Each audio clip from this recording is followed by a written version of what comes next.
आज मी नेहमी व्याख्यानात गेल्यानंतर सांगतो की माता किती महत्त्वाची असते, माता किती महत्त्वाची असते असं म्हणलं जातं. एका मातेने ठरवलं ना, एका आईने ठरवलं ना तर शिवबा घडतो, आणि शिवबाने ठरवलं ना तर स्वराज्य घडतं, स्वराज्य घडतं. म्हणून माता महत्त्वाची असते, लक्षात घ्या. एक आई ज्या भारताच्या भूमीमध्ये जेव्हा जन्माला आली तेव्हा पारतंत्र्यात जन्माला आलेली आहे. तिने पाहिलेली आहे, उघड्या डोळ्यांनी आपल्या भूमीचा ऱ्हास होताना पाहिलेली आहे. घटना, काही घटना, एकच घटना त्यामध्ये सांगतो जाता जाता, आपल्याला पुढं खूप चांगला मोठा विषयाला हात घालायचा आहे की आज भारताच्या मध्ये काय चाललं होतं. आई जिजाऊंच्या ज्यावेळेस तो कार्यकाळ होता त्यावेळेस काय चाललं होतं की आज कोकण किनारपट्टीमध्ये ही हापशी लोक तुटून पडायची आणि हापशी लोक गावागावामध्ये आक्रमण करायची, कोकण किनारपट्टीवर यायची, तिथले व्यापारी तिथनं त्या व्यापाऱ्यांची तर ते कत्तल करून पूर्ण आज दौलत घेऊन जायचे, त्यांची लुटमार करायचे.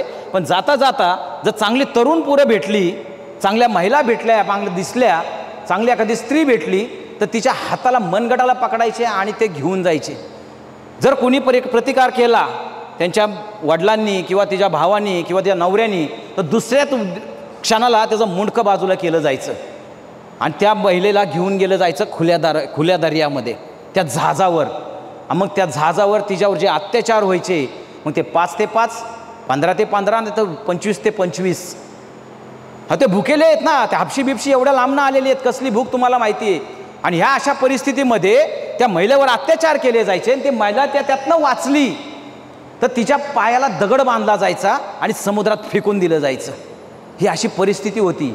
जास्त लांबचा काळ नाही आहे, 1610, 1620, 1625 हा कार्यकाळ मी सांगतोय तुम्हाला. 1630 म्हणलं तरी चालेल, कारण तुमचे सगळे राज्य संपवले. तो तुमचा राजा नाही, तुमचं राज्य नाही, तुमची संस्कृती नाही, तुमचा धर्म नाही, काही नाही आहे.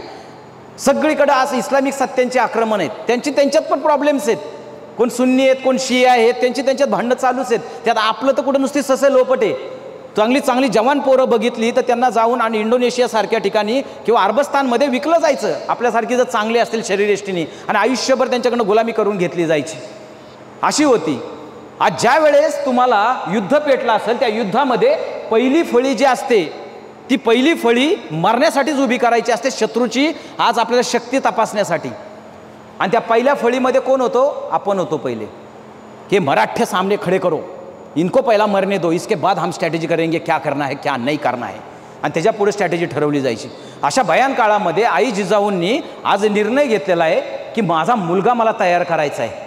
असा मुलगा तयार करायचा की लाखाच्या गर्दीमध्ये बसणारा नकोय, लाखांचा पोशिंदा होईल असा पोरगा माझा मी तयार करणार आहे. आणि आई जिजाऊंनी त्यांची जडणघडण सुरुवात केली, लक्षात घ्या.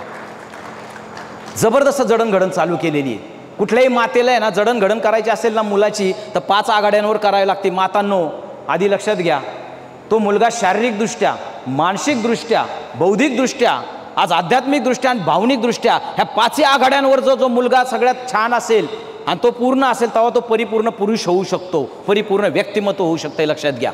आपला मुलगा कुणाबरोबर जातो, कुणाबरोबर थांबतो, कुणाबरोबर काय खातो, कुणाबरोबर पितो, संध्याकाळी कसा चालत येतो, त्याच्या सॅकमध्ये काय आहे, त्याच्या मोबाईलमध्ये तो काय बघतो, ह्याची सगळं जानकारी मातांना आणि त्याच्या वडिलांना पाहिजे. एवढं लक्षात ठेवा.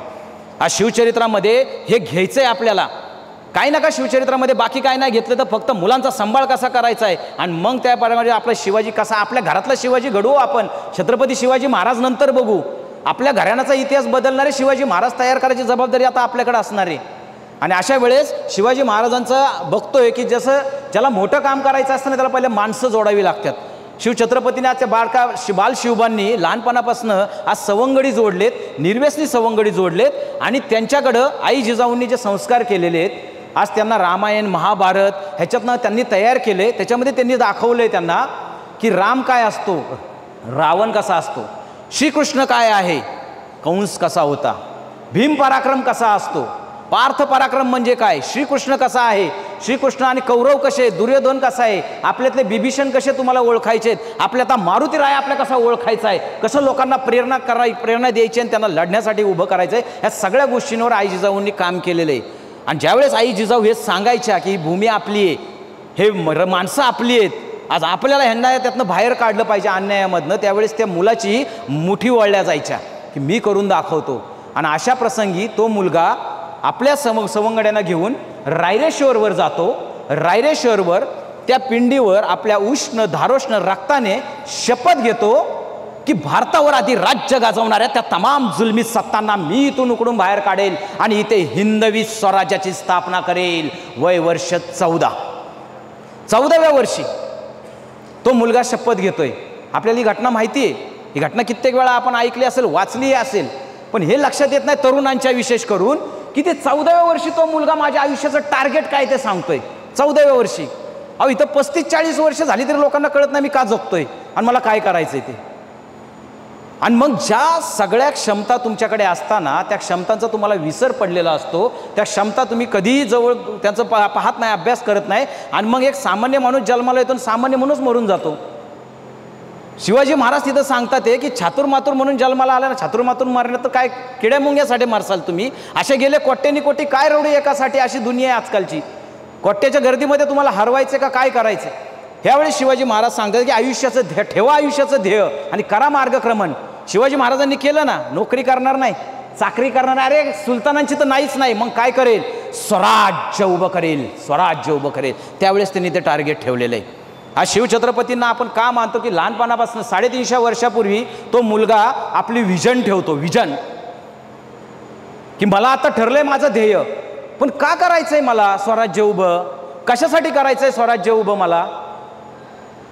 मला इंडस्ट्रीज उभ्या करायच्यात का, मला संभाजी महाराजांच्या आज मोठ्या मोठ्या कॉम्प्लेक्स उभे करायचे आहेत का, मला का शुगर फॅक्टऱ्या चालू करायचे आहेत का, मला मोठा बंगला बांधायचा त्यासमोर मर्सिडीज लावायची म्हणून स्वराज्य उभं करतोय का, नाही. मग त्यांचं विजन कुठे दिसतं, त्यांच्या राजमुद्रेमध्ये दिसतं.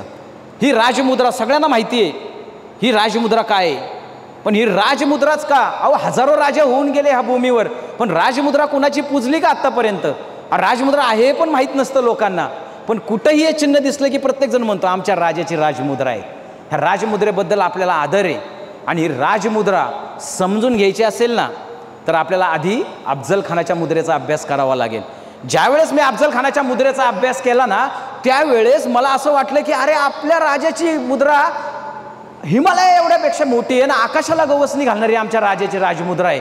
का तर त्याच्यामध्ये मुद्रा भद्राय राजते हे शब्द आहेत, समाज कल्याण. मला कुणासाठी करायचं, हे सगळं सामान्य जनतेसाठी करायचं आहे, पिचलेल्या समाजासाठी करायचं आहे, आणि इथल्या व्यापाऱ्या लोकांसाठी, इथल्या महिलांसाठी आज आपलं स्वराज्य उभं मला करायचं आहे. म्हणून मला करायचं आहे की प्रतिपचंद्र लेखे वे वर्देशनूर विश्ववंदिता शाह सुनो हो शिवशेषा मुद्रा भद्राय राजते. द ग्लोरी ऑफ दिस मुद्रा ऑफ Shahaji son Shivaji will grow like the first day moon. It will be worshipped by the world and it will be shine only for the well-being of peoples. मुद्रा भद्राय राजते. पण अफजल खानाची मुद्रा दुसरीकडे काय सांगते फारशीमध्ये, घर झर्ज कुनद सिपहर आला फजल फुजला व फजल अफजल आज हर मुल्की बजायत सबिहत आवाज आयत अफजल अफजल अफजल. अशी ती मुद्रा आहे. त्या मुद्रेचा अर्थ काय की जन्नतने जर धरतीला विचारले की या धर्तीवर सर्वातला सर्वश्रेष्ठ माणूस आणि अफजल खान ह्याच्यामध्ये सर्वोत्कृष्ट कोण असेल, तर धरतीच्या कणाकणातून आवाज येईल अफजल खान अफजल खान अफजल खान. अतिशय घमेंड गर्वाने भरलेली, अहंकाराने भरलेली ही मुद्रा आहे की मी भारी आहे, अहम ब्रह्माश्री, मला देव म्हणा, माझ्यासारखा कोण नाही ह्या जगामध्ये, मीच भारी, अफजल खान अफजल खान. आणि इकडे शिवाजी महाराजांची राजमुद्रा की प्रतिपचंद्र लेखे वे वर्देशनूर विश्ववंदिता शाह सुनो हो शिवशेषा मुद्रा भद्राय राजते. की ग्लोरी ऑफ धिस मुद्रा ऑफ Shahaji son Shivaji will grow like the first day moon. It will be worshipped म्हणजे वंदनीय, it will be worshipped by the world and it will be shine only for the well being of peoples. मुद्रा भद्राय राजते. म्हणून शिवाजी महाराजांची राजमुद्रा आजही समाजामध्ये घरोघरी पूजली जाते.